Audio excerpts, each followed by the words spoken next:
Life is a serious business. You're all in. It's a fatal business, right? Everyone's in it up to their neck.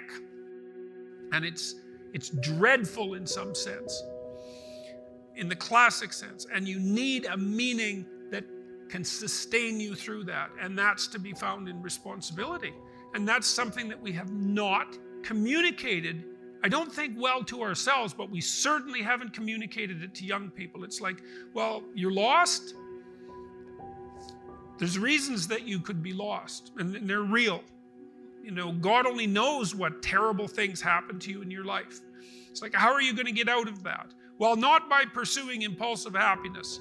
That is not going to work. Not by thinking in the short term. Not by thinking in a narrowly selfish manner either, but by taking on the heaviest load of responsibility that you can conceptualize and bear. That will do it. It'll do it for you. It'll give you a reason to wake up in the morning. It'll give you a balm for your conscience when you wake up at night and ask yourself what you're doing with your life. It'll make you a credit to yourself and to your family, and it'll make you a boon to your community. And more than that, there's more than that. You know, it's said in Genesis that every person is made in the image of God. And there's an idea in Genesis that God is that which confronts the chaos of potential with truth and courage. That's the logos. And if we're made in the image of God, that's us. That's what we do, is we confront the potential of chaos, the future, the unformed future. We confront that consciously, and we decide with every ethical choice we make what kind of world we're going to bring into being. We transform that potential into actuality. And we do that as a consequence of our ethical decisions. And so it's not only a matter of putting yourself together and putting your family together, and putting your community together. It's a matter of bringing the world in its proper shape into being. And I truly believe that that's the case. And I believe that we all believe that. Like, we hold ourselves responsible. You know that if you've made a mistake with your family, you know, because you were selfish or narrow-minded or blind in some manner, that you regard yourself as culpable. You could have done otherwise. And now you've brought something into the world that should not be there. And it's on you. We hold ourselves responsible in that manner. And so what that indicates to me is that in a deep sense, we believe that we are the agents that transform the potential of being into reality. And that is a divine, if anything, links us with divinity. It's our capability to transform what is not yet into what is. And the other thing that happens, and I'll stop with this in Genesis, and this is so interesting, it's so fascinating, is that as God conducts himself through this enterprise of the transformation of potential into actuality, he stops repeatedly and says, and it was good. And that's a mystery. Why is it good? And the answer is something like, well, if you conduct yourself with the courage that enables you to accept your vulnerability, which is no trivial matter, and if you're truthful, then what you bring out of potential is what's good. And that sets the world right. And that's up to us. And to me, that's the great story of the West. That's why we regard ourselves as sovereign individuals of value, is that's what we are.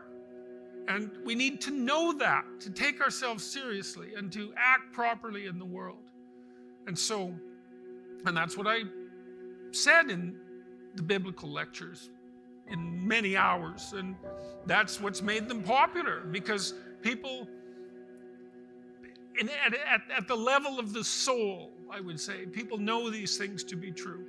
I am absolutely no fan whatsoever of the radical left. I understand the motivations on the radical left, both on the postmodernist end and on the more Marxist end.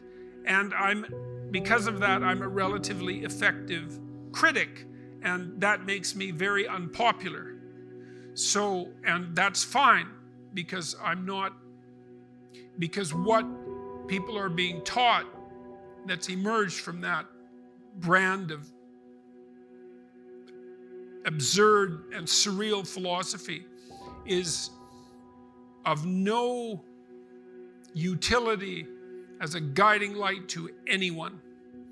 And it's a catastrophe to take young people in their formative years when they're trying to catalyze their adult identity and to tear the substructure out from underneath them and leave them bereft.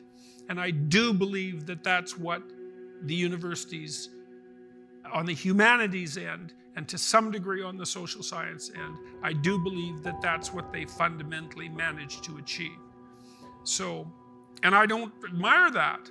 I think there's something deeply sadistic about that. There's something deeply anti-human about that. And it presents itself in the guise of moral virtue, which makes it even worse.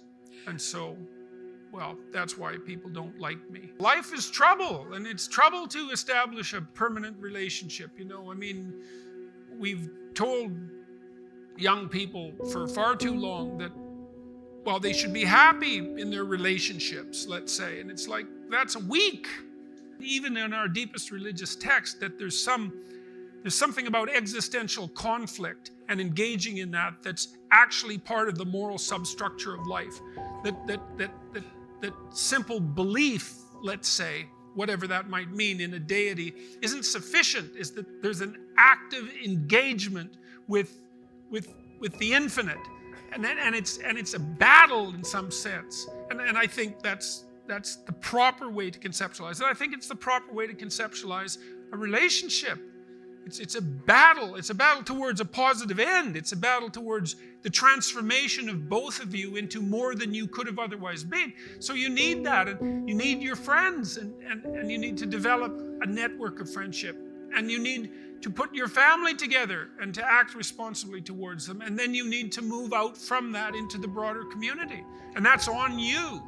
And that's how you foster it. You make it a part of the ideal that you're pursuing, and then you realize that that's up to you to do. And maybe then you realize that you can do it as well, if you're willing to make the right sacrifices, which really usually means burning off a fair bit of dead wood, and that's not something that people are particularly excited about doing, and no wonder. The reason that the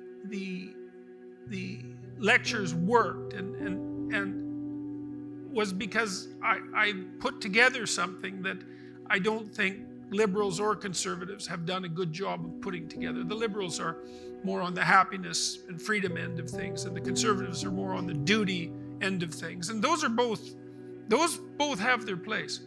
But I've been attempting to develop an argument that's centered on meaning. And I do believe, and I believe that our most central religious symbols, like the symbol of the cross itself, for example, the bearing of the cross, is an embodiment or a symbolic representation of this idea, is that you have to have a meaning in life that sustains you.